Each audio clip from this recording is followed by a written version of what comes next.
Hola, ¿qué tal? Bienvenido a este nuevo video de El Rincón Brujo Cápsulas de Ciencia. En esta ocasión te voy a platicar sobre el tema de la ciencia y sus características y el método científico. Para comenzar, es importante que reflexionemos acerca de la importancia que tiene la ciencia para la sociedad en general. Es indudable que el conocimiento científico ligado al desarrollo tecnológico ha permitido generar muchísimos satisfactores en nuestra sociedad. Por ejemplo, el teléfono celular que tú utilizas, una computadora, la pantalla donde miras tu serie favorita, todos los instrumentos, aparatos, herramientas que hay en un hospital y que favorecen el mantenimiento de la vida y la salud de las personas, y bueno, en las industrias, y bueno, podríamos mencionar muchos ejemplos de satisfactores que la ciencia y la tecnología nos han generado. Y bueno, es importante que reflexionemos que es muy importante entonces la ciencia.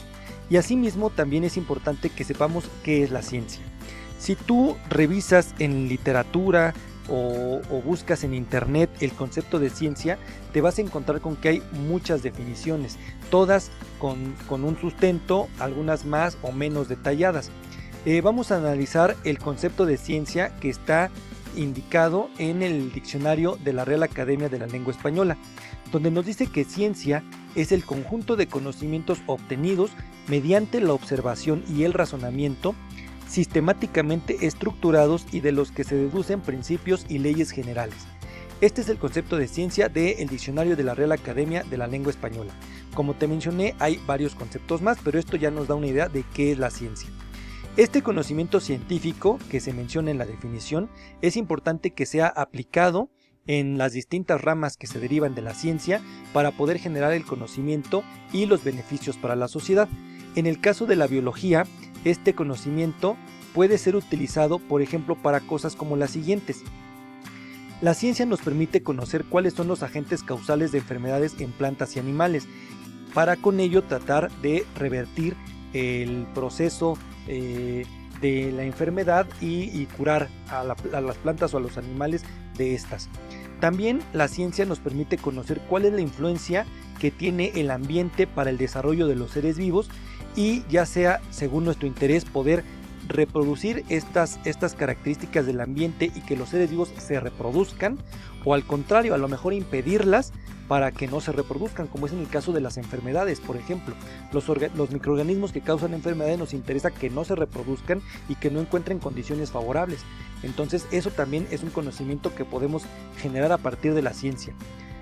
También la ciencia nos permite comprender y conocer el comportamiento de los animales para el cuidado de las crías, para la obtención de pareja, para el obtener sus alimentos, entre muchos otros. También la ciencia nos permite generar productos biológicos para el control de plagas y enfermedades o para otros muy diversos procesos. Por ejemplo, uno de los procesos biológicos que es muy utilizado en algunas industrias es la fermentación. Entonces, gracias a la ciencia podemos comprender estos fenómenos y replicarlos para obtener productos en beneficio de la sociedad.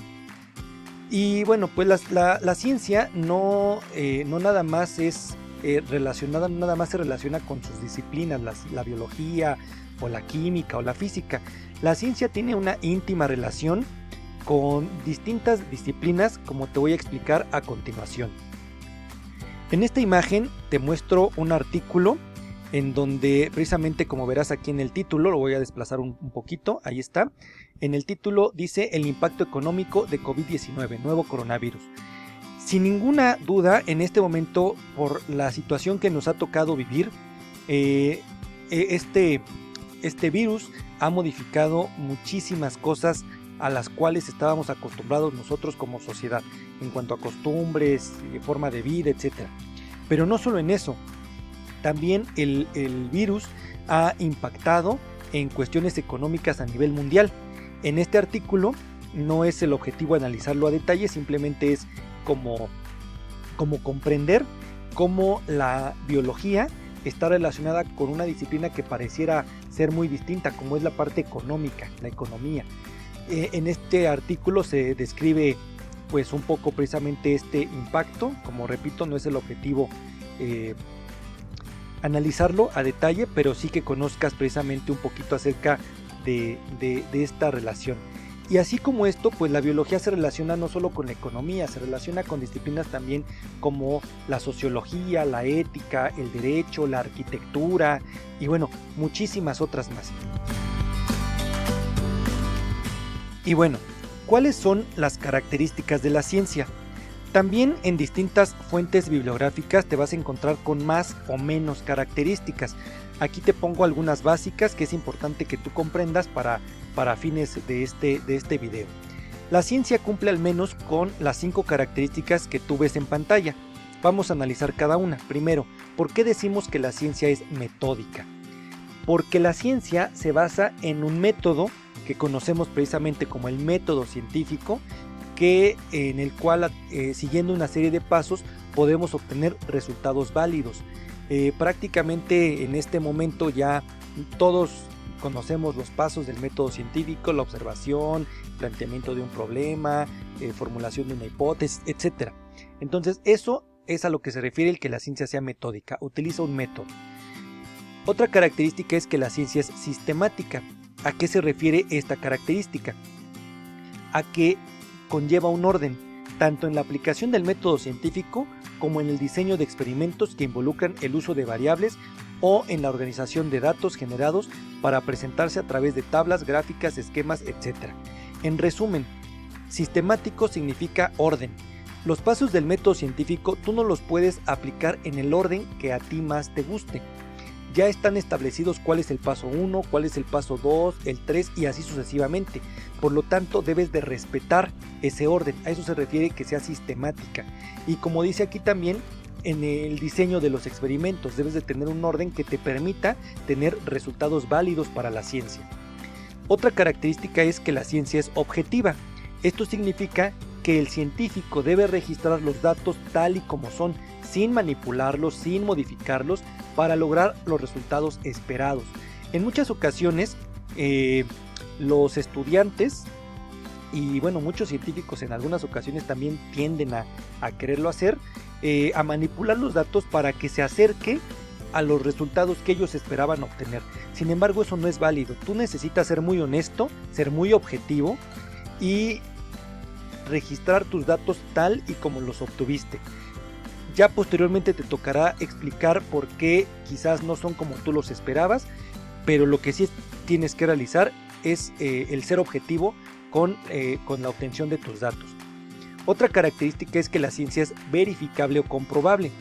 Esto significa que el conocimiento generado debe tener la virtud de ser reproducido por cualquier persona en cualquier parte del mundo, siguiendo condiciones establecidas. ¿De acuerdo? Entonces la ciencia es comprobable. También la ciencia es modificable. Esto significa que las teorías que explican los diversos fenómenos que ocurren en la naturaleza pueden cambiar. Esto es muy importante. La ciencia no es hermética, cuadrada, que nunca cambia, al contrario, como dice la frase entre comillas, las verdades científicas son temporales. Hay muchísimos ejemplos en la historia de la ciencia en donde en algún momento la humanidad creía acerca de algún concepto y después resultó, quizás varios años después, resultó que no era así.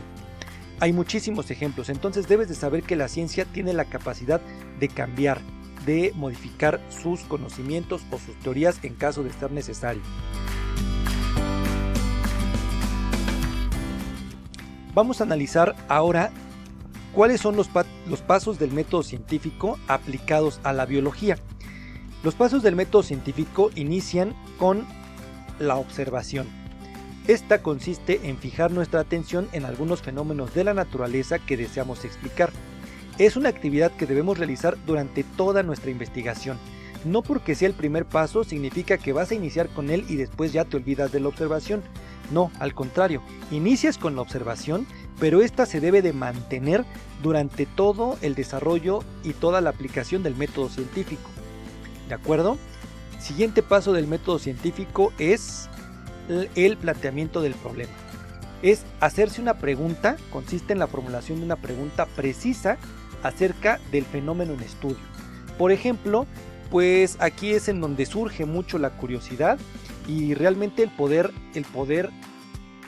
reconocer que casi cualquier pregunta que te hagas podrías aplicar el método científico para tratar de resolverla. Por ejemplo, planteamientos del problema que pongo aquí como ejemplo. ¿Por qué hace llorar la cebolla? ¿Por qué el cielo es azul? ¿Por qué soñamos? ¿Por qué existen el día y la noche? ¿Por qué cambia el clima durante el año? Si las plantas crecen con agua, ¿por qué no crecen árboles en el mar? Entre muchas otras. Para fines del ejemplo que voy a continuar, vamos a quedarnos con la última pregunta. Es un planteamiento del problema. ¿En qué sustrato germinan mejor las semillas de frijol? Partimos de que sabemos que una semilla de frijol germina. Quizás todos en algún momento en el kinder pusimos nuestro frijolito en un frasquito con algodón y vimos cómo germinaba esa semilla y bueno, nos sorprendimos de ver el fenómeno. Entonces vamos a quedarnos con esa pregunta, no se te olvide, ¿en qué sustrato germinan mejor las semillas de frijol? El siguiente paso del método científico es la recopilación de datos. Esto consiste en utilizar distintas fuentes como son internet, enciclopedias, revistas, entre otros, para recabar toda la información posible sobre el objeto de estudio para indagar más sobre el planteamiento que deseo responder.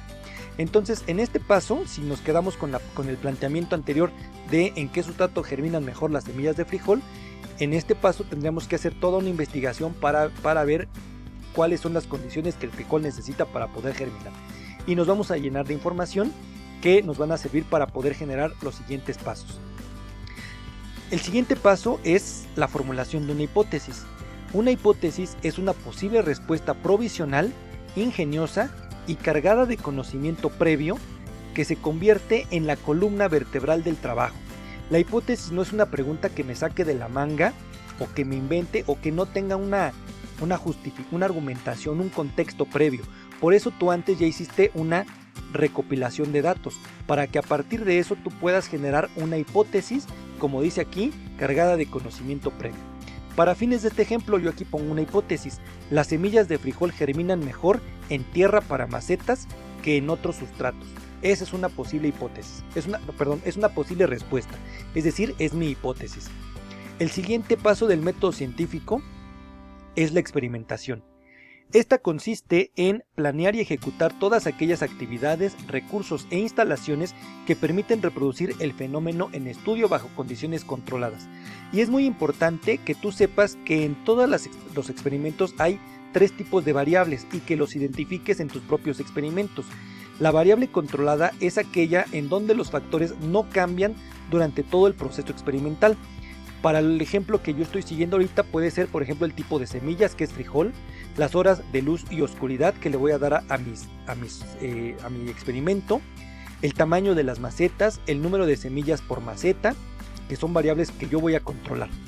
La variable independiente son aquellos factores que el investigador manipula con la intención de comprobar su hipótesis. Por ejemplo, el tipo de sustrato. Yo voy a poner tierra para macetas, algodón, acerrín, arena y tesontle, uno en cada maceta distinta. Posteriormente también debemos reconocer la variable dependiente. Son datos colectados producto del efecto de la variable independiente. En este ejemplo puede ser el porcentaje de germinación o el número de semillas germinadas en cada sustrato. Esas son las variables que estoy usando como ejemplo. Después de la experimentación sigue el paso que se llama análisis de resultados y establecimiento de conclusiones. Esto consiste en interpretar los datos obtenidos de la experimentación a través de análisis estadísticos, usar gráficas, hacer tablas, acompañados de evidencias correspondientes. Las conclusiones consisten en una redacción donde damos a conocer si nuestra hipótesis es verdadera o falsa, con los argumentos que tenemos. Y finalmente, el último paso del método científico es la elaboración de un informe escrito. Este consiste en comunicar a la sociedad o a la comunidad científica los resultados obtenidos de nuestro trabajo. En general, los puntos que debe de incluir un informe escrito están señalados en esta imagen. De acuerdo, vamos a terminar este video hasta aquí. Muchas gracias.